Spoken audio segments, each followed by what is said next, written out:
Ay, pwede nyo naman lapitan pa. Kung gusto nyo. Di ba ma'am, kapag hindi sa'yo, huwag mong itry na hawakan kasi pwede ka po hindi makasuhan. Kaya ako hanggang tingin lang ma'am eh. Baka abunin lang.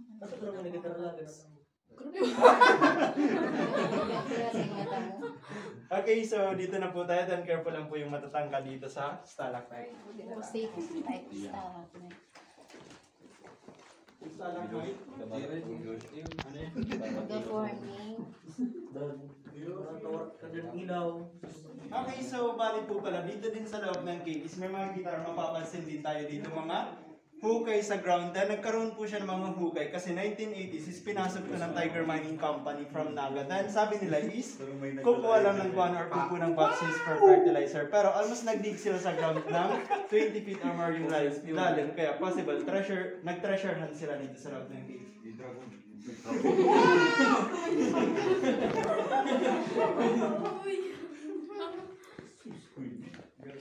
Pero may po akong kinahanteng-hanteng.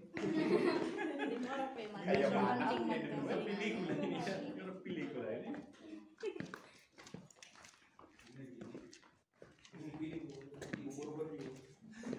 Sabi mo mag-flashlight na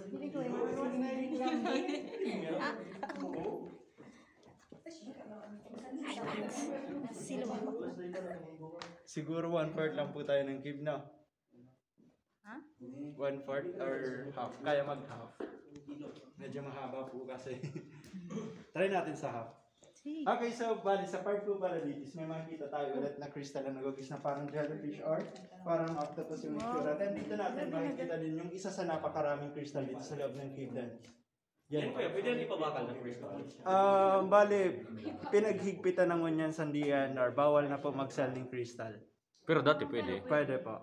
Tigo pa kami yung tiyan. Po. Sayang dapat hindi pa so dito ya. Ay so. Okay, back to you guys. Yan pa, yung mga crystals. Makatama ka ba sa mga ano? Alam tao pa ang pala. Yung Amerikano eh, pwede masok doon. Advantage. Let's go. Okay, so bali, matanong ko lang po, ano po yung religion or Catholic or not?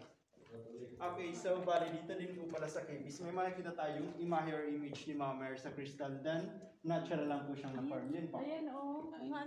Na-imagine nyo na po? Yes. Okay po. Sa mga group. Po. Bali, sa research ko po pala, the difference ng warm cave tapos malamig na cave. Once na malamig ang cave, is dyan mostly rumarami yung stalactite. Stalactite is a type of speleothem that hangs at the ceiling of the limestone cave. And while dito sa warm cave, is dito naman rumarami yung rock formations and images yung napaform caused by airflow. ¿Cómo estás, ma'am? Let's go. May multo man digdi kuya. Meron. Joke lang. Wala naman po. Vamos. Vamos.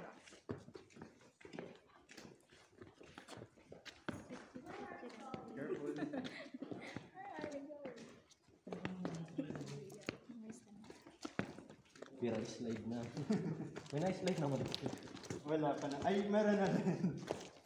Okay, so bali sa left side is dito natin makita yung napakalaking rock formation dito sa loob ng cave na na-form na parang dinosaur or kung titingnan natin na maigi is para din siyang turtle or hippo. Pero kung naglalaro kayo ng ML, I'm sure madadetermine nyo or makikita nyo po is para po siyang si Jughead. Naglalaro ka, sir?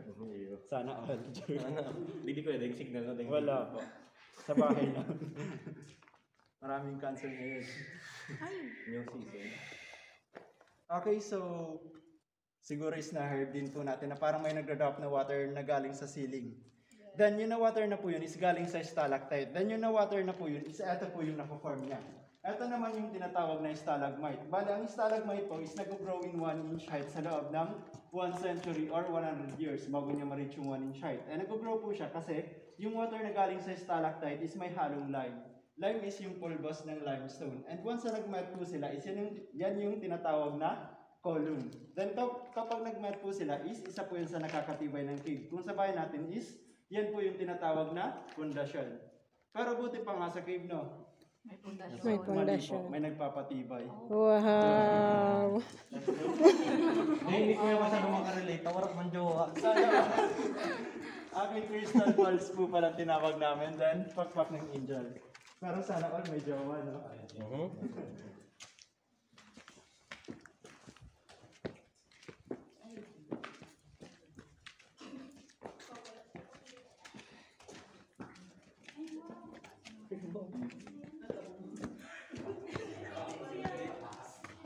Aray ko.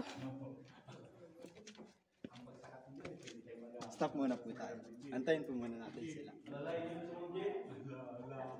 And our first contestant is from Kamalig. brought to you by ma'am, wag po dyan, ma'am. Ma'am, wag po dyan. Kasi Baka kung matuwa ka po, I'm sure hindi ka niya masasalo dyan kapag na-fall ka. Uy, si Ma'am Jet, alalayan niyo na si Ma'am Jet. Careful po. Batang forma ni Charpang Thailand. Ay, na.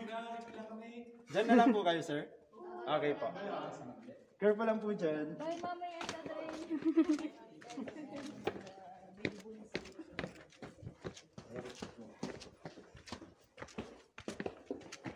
Okay, so di ba, sabi ko po sa inyo kanina, i-submerge of water to before. Kaya sa bandang unahan natin is may makikita tayong some fossil na nagpapatunay na before submerge of water to. Sumunod sila, wait lang po. Luhay-luhay lang daw sa Ba. Alatan to po, for safety. Minsan matuto rin po tayo kayong mga babae maghintay ah. Yeah. Hindi yung puro na lang lalaking naghihintay. Sana all hinihintay. Wow! May pinagdadaanan po. Meron ditong palaging naghihintay. Sino po yun, sir? Huwag mo sabihin na ikaw po yun. Wait lang pa. Kaya pa po, ma'am?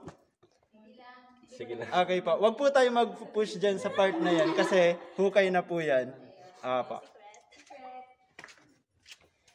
Okay. Careful po tayo dito sa part na to kasi medyo slippery na po yung area. Maalas na dito.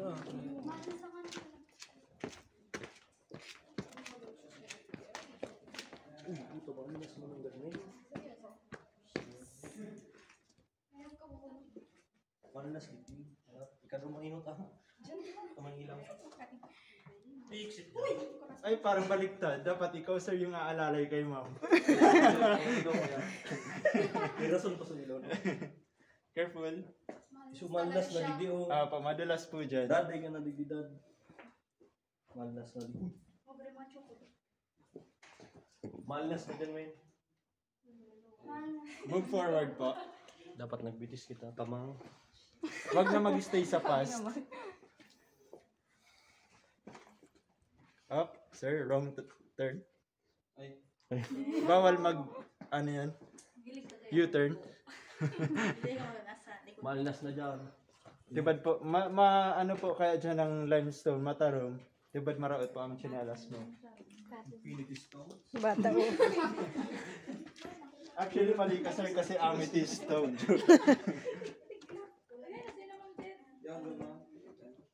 Pag pabalik ko yan, sige sa maluwas, hindi mo gano'n. Babalik po tayo. Okay. Bakit po, sir, kapag pinagdaanan na po ba, hindi na pwede balikan? May mga times Okay, so like I said kanina is may makikita tayong fossil shell. So dito na po natin yan makikita. Sundan nyo lang po yung napopoint ng shadow ko. Then makikita nyo na po yung isang seashell dito.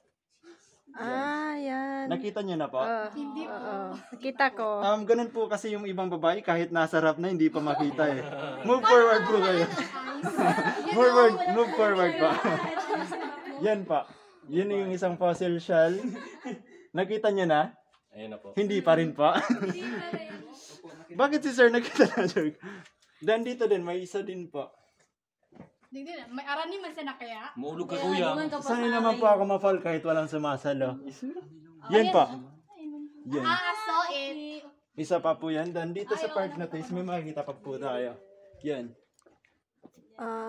Sa shadow pa. Na nagpapatunay na before submerge of water to. And dahil po dyan, ang opinion ko, itong cave para sa akin is a big dead coral reef. Kasi ang coral reef, once na namatay, nagte-turn to limestone. And ang cave is made of limestone, kaya yun para sa akin. Pero sa research ko is how our caves form. Bali, ang cave is na-form dahil sa agos ng ulan, and isa yun sa nakakabutas ng mountain na nagiging cave. And may isang klase din na cave, yung dahil sa earthquake, yung nahati yung bundok, and nagkakaroon ng gap, and isa rin po yun na na-form na cave. Pero nung una, akala ko puso lang yung nahati. Bundok rin po pala. Grabe ang hugot mo kuya. Careful tayo dito sa left side pa. Baka ma-fall po tayo. Kuya, kailangan mo pausap. Hindi naman, ma'am eh. Garo na Paul, linis. Okay, so bali sa part dito is dito natin makikita yung isa sa napakalaking coral reef dito sa loob ng cave. Yan pong buong limestone na yan. And isa din po to. Ay, wala kang makapitan, ma'am. I-request ko, Meron sa likod. i-request ko po, ma'am. I-request ko po sana, ma'am, na lagyan pa dito ng handrail. Para may makapitan pa rin. Ano da? Bakit? Ay ba na makapit?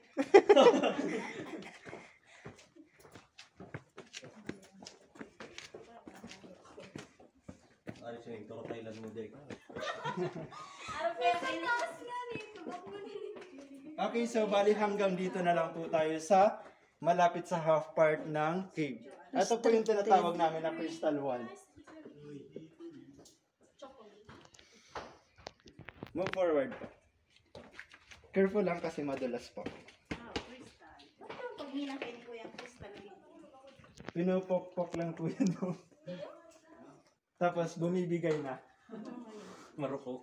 Parang joke lang. Tigi mo. Careful, mom.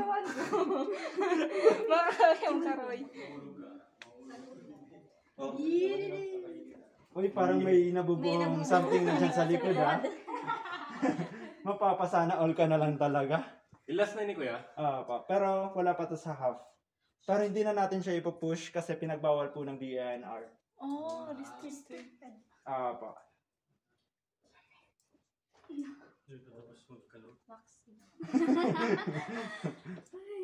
Okay. Careful po sa pagbaba. Paside lang po yung step para, para ma-fall. Para kapag na-fall, hindi masyado dadiretso sa baba. Then, dyan sa patag na lugar, ako na muna po yung mauna for safety. Ma'am, bawal pa.